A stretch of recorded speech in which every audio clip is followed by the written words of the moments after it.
Donny here. What was going out there today? You guys see me down on the beach last night, all those logs?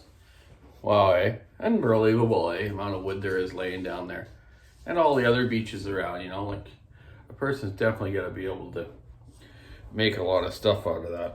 We're gonna look, like I said though, I'm gonna look into that and see what that's all about legality wise, what you're allowed to take. So anyways, here this morning, told you I'm gonna go do this thing with this Mac here. Here it is on the bench. It's an old 850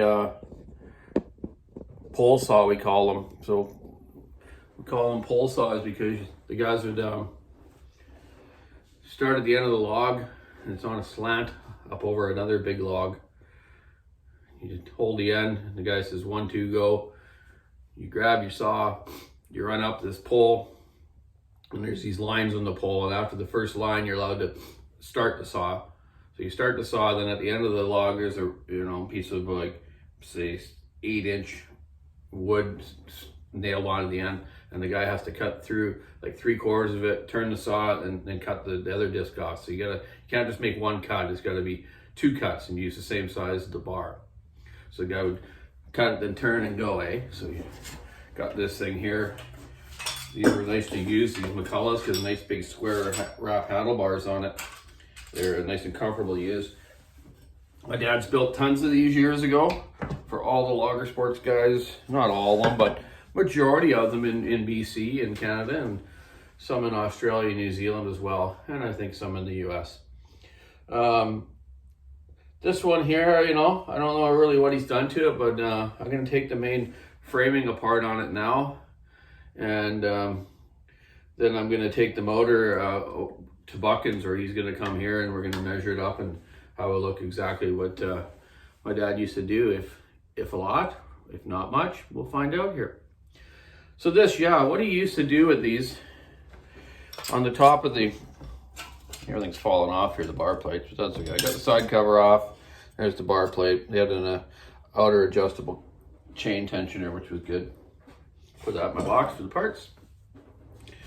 He used to take the gas tank, normally is in here, this area here. He would take the whole top half of it off and then plumb a fuel line into the oil tank. So the oil tank he would block off with DevCon or a JB Weld to so it doesn't suck air, obviously, where the pressure would come through to run your oil pump normally from the crankcase pressure.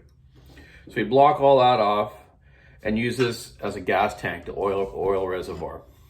Okay, you see here he's put the line through it, then runs the fuel line with a fuel filter over to the carburetor. The carburetor is just the basic Tillotson RK two jet adjustable. Choke's gone. He's bored it out bigger, I see, and then reinstalled the main nozzle jet in there.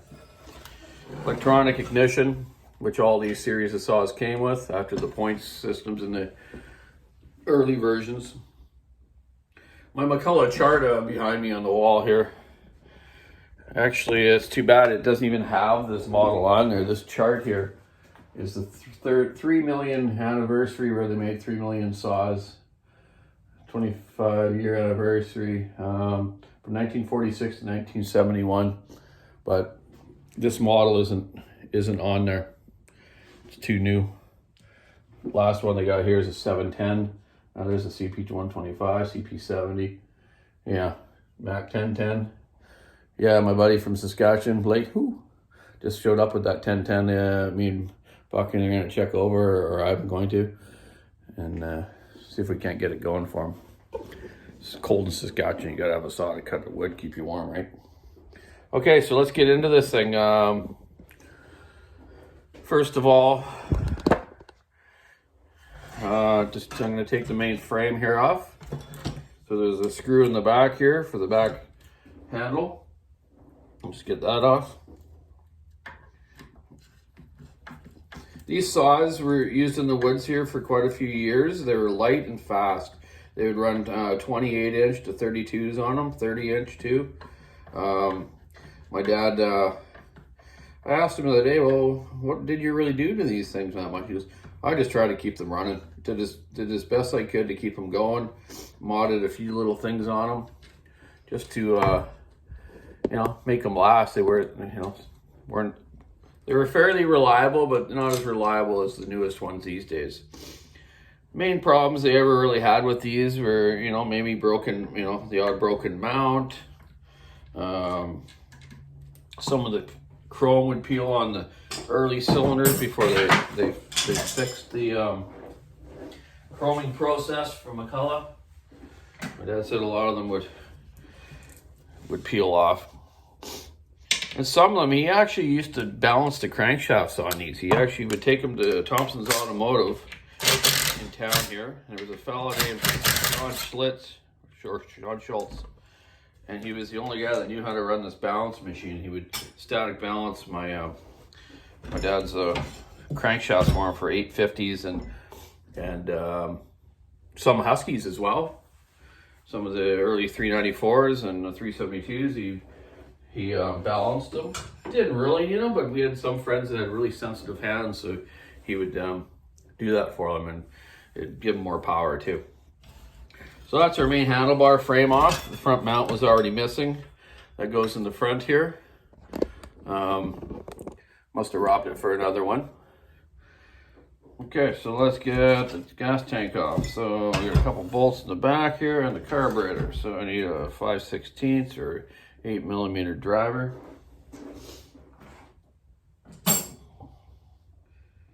Here we go. All standard screws on this, 1024, 1020. No metric unless someone's changed them, you know. They're all pretty basic. This 8mm driver, or actually 5/16 driver, fits almost all the screws on it. That and a flat blade screwdriver, 7/16, 9/16. We'll pretty much take this whole saw apart. Go fuel line off. It's pretty rotted. This thing's been sitting around probably for splash of crappy gas on me. Gross. Oh, it's old. Okay, there's our carburetor off. You can see it's been bored out. Yeah, made it bigger. Bored the Venturi right out on it. And it's a, what model of carburetor is this? HS11188. Yeah. Oh yeah, it's gonna need a carb kit. It's gross, all greened up. Okay, so there's our two back bolts off. Now right beside the carburetor, after you get the carburetor off, there's two little bolts there too. So you use a little flathead and take those off. That seals your carburetor boot to your housing here, so you don't suck any air. We know what sucking air does. It leaves the machine out and will blow it up. Okay, those little screws are out. Don't want to lose them. They're pretty precious. Hard to find all the screws for these days. Take our front of our oil pot cover off.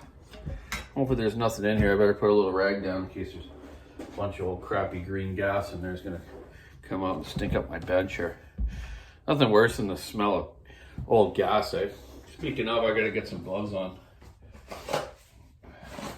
Just touching this stuff, it'll stay on your skin for like hours and hours until you really wash up good, but it's hard to get off. I don't even like it on my clothes. Okay, let's get this cover off. Just one bolt holds this cover on along I think like a 1024 type bolt. Nothing inside but a fuel filter and a hard fuel line from sitting around. Put that away. Now inside here, on these you need two 7/16 wrenches. One to hold the top of the mount from turning, and one to get the nut off underneath. There's also a ground strap here that you got to remember to hook up.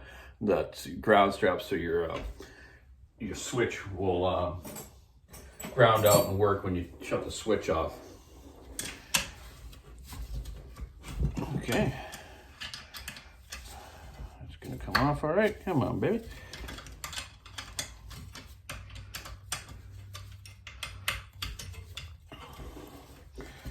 Yeah, we had a little snow the other day, but it's pretty much gone now. We don't get much here, like I said before, but everyone gets panicky. I fixed one snowblower yesterday for an old friend of ours from years ago from bowling, actually, Ed Siddell.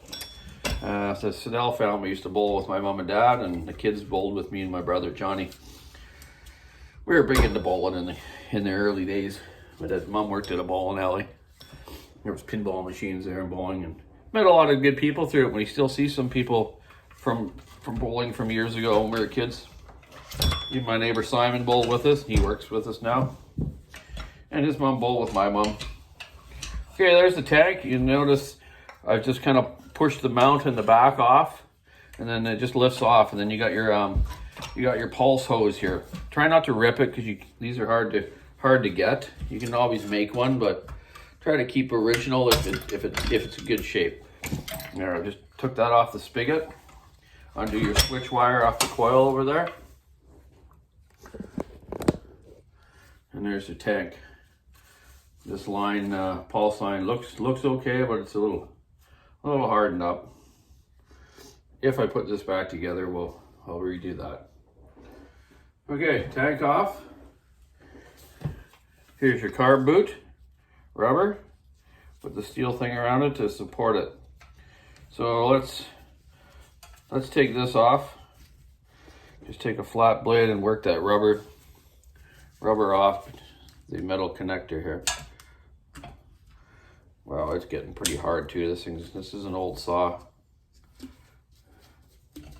But hey, things that are old can still work good, eh? Just like me and you out there. Okay, let's get that. These have a little lock tab around the screw at the back, so it doesn't come loose. What size is that? I think it's a 3/8. It's one different size on these. 3/8. Oh, I got one. Oh, look at that. Bonus. I do have a perfect socket set right underneath the camera. Actually, a snap-on set. It's all 1/4 inch. It gives me all metric and standard. But I just brought it in case I needed it. But I have enough here to do it. There's your mount. It's the only 1 3/8 bolts, I believe, on this machine. Just that one, you gotta have a 3/8 socket. Kind of stupid. Okay, then we got 2 screws holding this plate down that are just standard slot screwdriver type ones. And that's gonna take our insulator block and our carb boot off.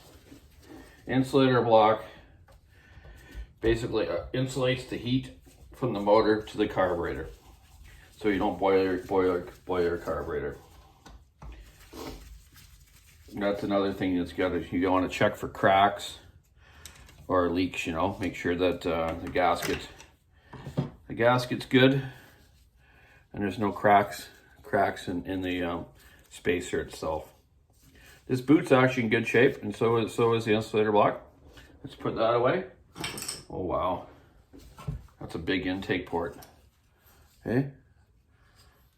I'm gonna time this baby off. Look at that, he's got a notch in the piston. You can see that. Big intake port, notch in the piston to give it a little more quick timing. Yeah, we'll dial this in with bucket and have a good look at it. Okay though, I need to take this muffler shield off now. Another 2 screws with flatheads, straight blade screwdriver. And we'll get the muffler off and look at our exhaust port.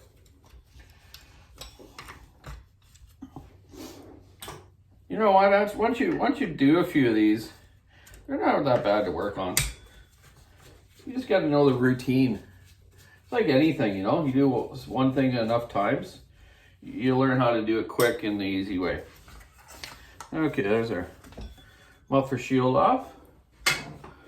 And there's our muffler. We need an 8mm and a 7/16. That's the 2 sizes you need for that.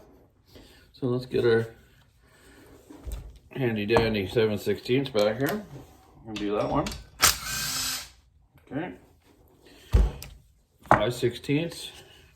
Take the other screw off.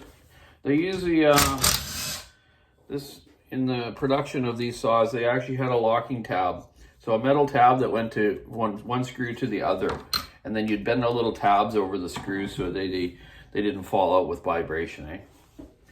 So there we go, we'll put those back there. Let's have a look at our exhaust port. Wow, this thing's clean, man. The piston's in perfect shape. You gotta think about it, when these guys used them in the logger sports, they really didn't use them a lot, you know, like they'd go, say, 6-8 shows maybe a year, and you run them for like 10 minutes. That's it. Whee! Make a cut, shut it off. So yeah, there's the exhaust port. Looks like he's opened that up some. You see the piston, perfect shape. 2 thin rings that they used. Yeah, this thing's beautiful. Looks good. Can't wait to get it apart and look at the transfer ports that he's ported and timed them and whatnot. So this thing doesn't have a sprocket on it. So it looks like the clutch nut's loose. Bonus, because I was going to have to put a piston stop in there and get this clutch off, but someone's already done that. Bonus. All right, there's our clutch, the 2 big springs. Hardly have any problems with those. Those hardly ever went to springs. Pretty good design. Way ahead of their time. Probably the first really good piston port design saw engine going. Okay, so let's get this shield off there. Backing plate of the clutch. So there we go. There's your basically what we used to call short block. My dad used to have, like, you know, rows and rows of you know, 125 McCullochs and 850 McCullochs on these shelves in the back of Fedgy and Gunnarson's shop. And what my dad would do is, and I would help him too, is I'd strip all the framework off the saws. So then you got it down to just what you'd call the short block. So then he would take the short blocks and re-ring them, re-seal them, re-bearing them, whatever they needed, and have those short blocks ready and have them all up on the line. So when a saw came in that was blowing up or had a major issue, we'd take all the framework off that saw and just throw a short block in it and back out to camp. It goes back to the faller. All up and down this coast of BC. My dad serviced logging camps, Queen Charlotte's, all over Vancouver Island, inner coast areas. And yeah, it was all McCulloch's in those days. That's what he did. He was the service rep, and he'd go around and show the guys how to work on them, or just take a bunch of new rebuilt ones into account, take the old ones out, bring them down here to Fedgy's shop and rebuild them and get them back out to them again. So yeah, we got this apart. I don't know if it looks like maybe the coil's been adjusted a bit for a little more advanced timing. But we're gonna check that out. I'll get a degree wheel on that and we'll check out the ignition timing later. I don't have everything with me today. So there we go. It's stripped down. It looks in great shape. I'm not gonna do any more today because I promised Buchan that me and him were gonna do this together. And promise is a promise. So yeah, you can see how he's in the oil pot here where he's DevConned and JB welded all the holes so the crankcase pressure doesn't suck the gas into it, you know, or suck air and lean it out. Yeah, pretty simple really. These are good to do, and he's done lots of them. He's won, the guys using them have definitely won world championships with them. They were the favorite to use until Huskies come around and some stills, you know. But these were the most favorable to use. Yeah, the Bischoff boys ran them, Hartel ran them. Wade Stewart, like I said. My buddy Dave McLeod, he, I think, ran one for a while, but then we switched over and run a 372 with the big bore cylinder on it now. And he's one of the best at it. He's fast and the saw is good.